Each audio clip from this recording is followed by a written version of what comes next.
Good evening. After sending flames high into the sky overnight, a large fire at a dump in Welland has been put out.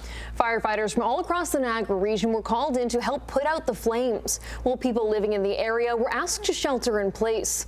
Sean Cowan is live at the Humberston Landfill site with the very latest. Sean. Well, the fire was put out just after noon here today in Welland. Now, the Ministry of the Environment was also on scene here throughout the day to monitor the air quality. But I spoke with the fire chief this afternoon, and he says after speaking with the Ministry of the Environment, or they were testing out the air quality throughout the day, and there was no concern for public safety. And that's because there was no hazardous materials burning behind me here, just wood and scrap. It was around 6 o'clock last night when a large fire broke out at the Humberston Landfill site in Welland. The fire chief says it was a bunch of scrap that went up in flames. This is the side of the landfill where people's yard waste and compost would be dropped off and deposited. And this pile in particular was an enormous pile of old scrap lumber and brush, by the looks of it, that's just actively burning. And it was like 60-foot flames kicking through over the treetops and everything. It was pretty big.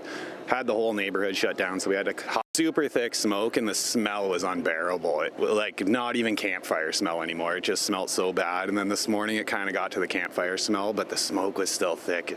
It was crazy. They were putting it out too this morning, it smoked out this whole neighborhood. We could barely see. The fire burned throughout the night and most of the morning as firefighters from all over Niagara came in to help battle the blaze. The Ministry of the Environment was also on scene. Due to the size of the wood pile, the fire is deeply seated in this pile. So right now we're utilizing heavy equipment to pull apart the pile to look for these hot spots to put the fire out. It's creating quite a bit of smoke because it's all wood products, but we are making some headway. But just due to the enormity of the wood pile, it's increasingly difficult. And making matters worse, it is in somewhat of a rural area, so we don't have hydrants readily available. So we're currently running 6 to 7 tankers from nearby municipalities through mutual aid to water shuttle here for tanker operations. Nearby residents and businesses in Welland, as well as Port Colborne, were asked to shelter in place and close their windows and doors as smoke was traveling. First, it wasn't too bad, but the wind changed and you could definitely smell it. It went from kind of the smell of like trash burning, and then it was just the smoke afterwards. Now it's kind of like bonfire, so it's not too bad, but.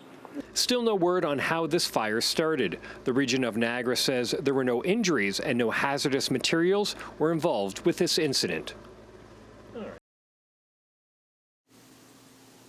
And the region of Niagara says that this landfill site will reopen tomorrow morning at 8 o'clock. From Welland, I'll send it back inside to you.